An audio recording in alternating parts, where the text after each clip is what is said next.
I was in the garage when it happened, the smell of oil, rust, and humiliation thick in the air.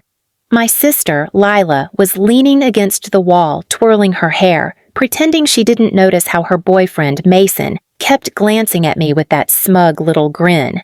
He was the type who thought every woman in the room existed to validate him, and my parents adored him for it. I was just fixing the old shelf Dad told me to repair, minding my own business, when Mason made one of his jokes. "You'd look prettier if you smiled," he said, taking a sip from his soda like he owned the place.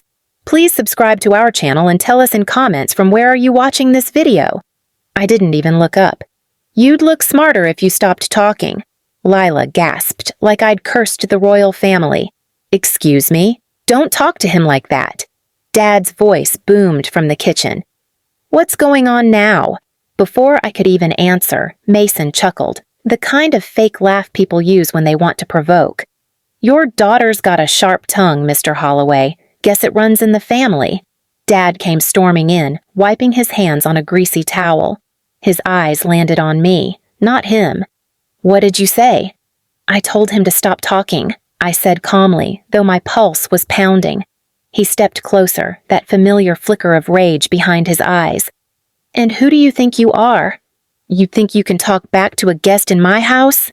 "He insulted me," I said quietly.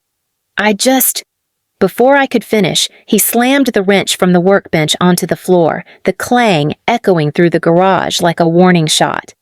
"You always have something to say, don't you?" I took a small step back. "Dad, I wasn't—" He picked up the wrench again and hurled it across the room. It hit the metal shelf beside me, missing my shoulder by inches. The sound rattled every nerve in my body. Lila flinched, but stayed silent. Mason laughed under his breath. "Guess someone needs to learn manners." That broke something inside me. Dad's face was red with fury. "You just can't shut up, can you? Always making things difficult. Always embarrassing us."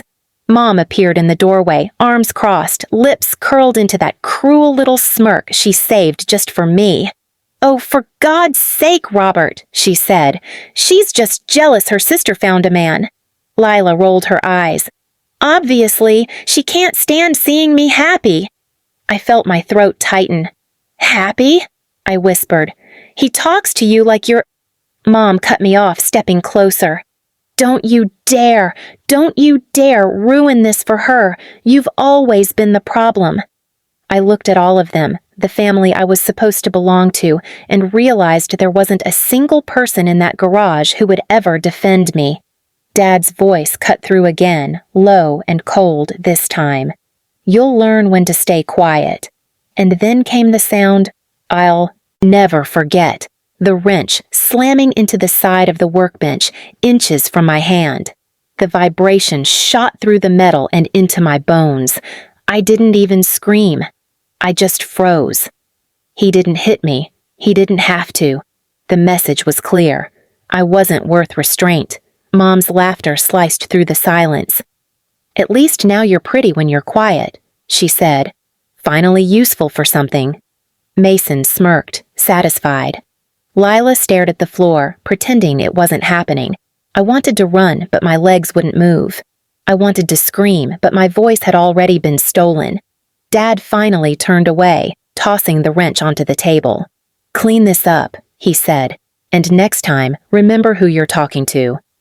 They all walked out, one by one, leaving me standing there in the flickering light, surrounded by broken tools and the echo of their laughter. The tears came later, quietly. Not from pain, from realization.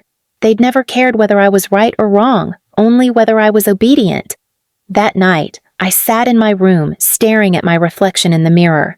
There was grease on my cheek, dust on my clothes, and a silence inside me that felt like fire waiting to start. I'd spent years being their scapegoat, their emotional punching bag, their proof of superiority.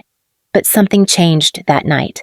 I looked at my own face, tired, bruised by disappointment, but still mine, and I whispered, "You're not their mistake. You're their consequence." It was the first time I ever believed myself, and it was the last night I let them define what silence meant, because next time they heard it, it wouldn't mean surrender.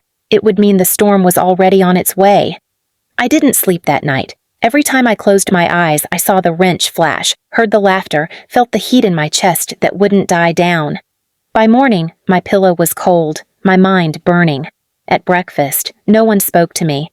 Lila sat at the table in her silk robe, humming, scrolling through her phone like nothing had happened.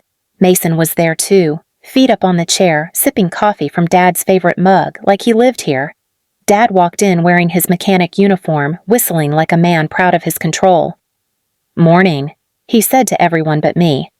Mom followed with that same frozen smile. When I reached for the plate, Dad snapped, "You eating my food now?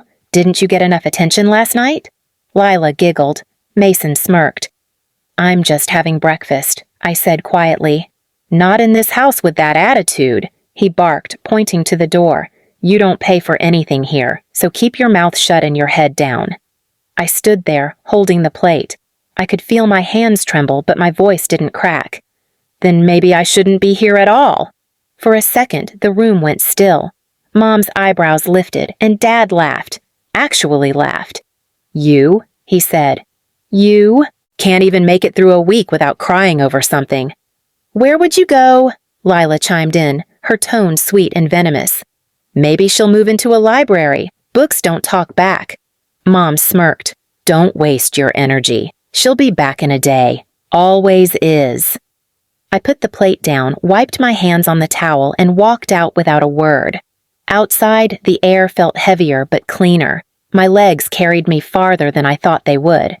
I didn't have a plan, just distance, from the garage, from their laughter, from being pretty and quiet. I ended up at the bus stop near the hardware store where I used to help my uncle part-time before he moved away. The store owner, Mr. Harris, recognized me instantly. "Hey, kiddo," he said, eyes kind behind thick glasses. "You okay?" I nodded, but the lie barely held. "Just needed some air." He studied me for a moment, then handed me a cold bottle of water. "You still fix things better than anyone your age. You ever think about working here full-time?" The words hit me like sunlight through a storm cloud. "You mean, like an actual job?" He chuckled. "No, like a hobby that pays your bills." I smiled for the first time in days. "I'd love that." He let me start that same week. I worked hard, harder than anyone expected. I fixed shelves, repaired machines, even handled small welding projects. For once, my hands built instead of defending. At night, I rented a tiny room above the store. One window, one creaky bed, but it was mine. Silence finally felt safe. Weeks passed before Mom called. "Your father says you're embarrassing the family," she said coldly. "Working in a store like that, covered in dust. What will people think? Maybe they'll think I'm surviving," I said. She scoffed. "You're still his daughter, whether you like it or not." "No," I whispered. "I'm not." She hung up. I didn't call back. Lila texted a week later. "Dad says you owe him for the tools you broke." I stared at the message for a long time, then deleted it. But even as I tried to move on, the past followed like an oil stain, quiet, stubborn, impossible to wash out. Mr. Harris noticed one evening as I sat staring at a broken cash register. "You've got something heavy on your shoulders, huh?" I sighed. "They think I'm worthless." He smiled gently, then proved them right, about what they don't see coming. Something about that sentence stayed in my head for days, because he was right. They never saw me coming. 2 months later, I was promoted to store manager. I learned inventory systems, vendor contracts, and more about business than my parents ever imagined I could. Mr. Harris treated me like a partner, not an employee. He taught me everything: how to register ownership papers, how to manage accounts, how to buy shares quietly. And when he decided to retire, he looked at me and said, "You built this place up more than I ever did. I want you to have it." I froze. "Mr. Harris, I can't." "You can," he interrupted. "You've earned it." That night, I stood in that same garage. But this time, I wasn't there to cry. I was there to deliver a message. Dad, Mom, and Lila were sitting in the living room, laughing at something Mason said. The moment I walked in, the laughter stopped. "Oh, look who decided to show up," Mom sneered. "Come to borrow money?" I smiled faintly. Actually, I came to return something. Dad crossed his arms. What's that supposed to mean? I pulled out a set of old mechanic tools, the same ones I'd used to fix his broken junk all my life. I placed them gently on the table. You always said I'd never make anything of myself. These tools say otherwise. He glanced down, confused. What are you playing at? I bought the store, I said simply. The one you told me was beneath you. Lila blinked. You what? I turned toward the door. You should visit sometime. I sell wrenches now, the kind you break when you can't control your temper. Mom's lips parted, but no sound came out. Dad's face turned red, and for the first time in my life, he didn't have a comeback. As I left the house, I heard him mutter, "Ungrateful girl." But his voice cracked halfway through, and in that silence, I realized he finally understood what it felt like to lose control. Because I hadn't just walked away, I'd taken the one thing he valued most, his pride. 3 months passed before I saw them again. The store had become my world. Shelves neat, counters gleaming, a bell that rang every time a customer walked in. People started trusting me, asking for advice, bringing repairs others refused to fix. I'd built something from nothing, and it was steady, quiet, and mine. Then, one afternoon, I saw the familiar shape of my father's truck pull up outside. The sound of the engine still made my stomach twist, but not from fear anymore. Just memory. He stepped out slower than I remembered, his shoulders hunched, face lined with something that wasn't just age.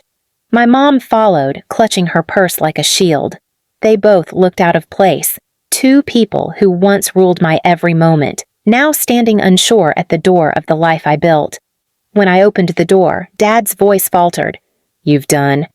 Well, I waited. He cleared his throat. The factory's cutting back. They froze part of my pension. The car needs repairs. Your sister can't help right now. There it was. The script he'd rehearsed all his life. Pride disguised as desperation. Mom looked around the store, her lips twitching like she wanted to sneer but couldn't find the strength. We thought maybe you'd lend us something. Just for a bit. For a moment, I almost laughed. The irony was too sharp. I gestured toward the shelves. You always said this was below. You. Funny. Now you're standing in the middle of it asking for help. Dad shifted uncomfortably. We didn't mean. You meant every word, I interrupted, voice calm. You meant it when you called me worthless. You meant it when you threw a wrench like I wasn't even human. You meant it when you let them laugh at me. Mom's voice cracked. We were angry. No, I said, cutting her off again. You were cruel. The silence stretched, heavy as steel. Customers glanced over but said nothing. I didn't lower my voice. I didn't need to. Dad finally muttered, We're still your parents. I looked him in the eye. And I was still your daughter when you humiliated me in front of strangers. That didn't stop you. For a long moment, no one moved. Then I walked to the counter and picked up the same model of wrench he'd once thrown. I placed it between us. Here, I said quietly. It's on the house. Maybe you'll remember what it feels like to build instead of destroy. He stared at it like it burned. Mom reached for his arm, but he didn't move. I turned away, ringing up another customer like they weren't even there. Good luck, I said softly. You'll need it. When they finally left, I stood there for a moment, watching through the window. Dad paused by the truck, staring at the wrench in his hand. For the first time, I saw something flicker in his expression. Not anger, not pride, guilt. But I didn't need it. I didn't need his regret, his approval, or his apology, because he had already given me something far more valuable, the blueprint of everything I'd never become. That night, after closing, I turned off the lights and stood behind the counter, tracing my fingers over the smooth wood I'd sanded myself. I thought of all the things they'd tried to break in me, my voice, my confidence, my self-worth, and realized I'd built them back stronger, piece by piece, just like the shelves around me. They wanted me quiet. I became unshakable. They wanted me small. I became a foundation. They wanted me gone. I built a place they'd never own again, and when the silence filled the shop, it didn't sound like fear anymore. It sounded like freedom. Please subscribe to our channel and tell us in comments from where are you watching this video.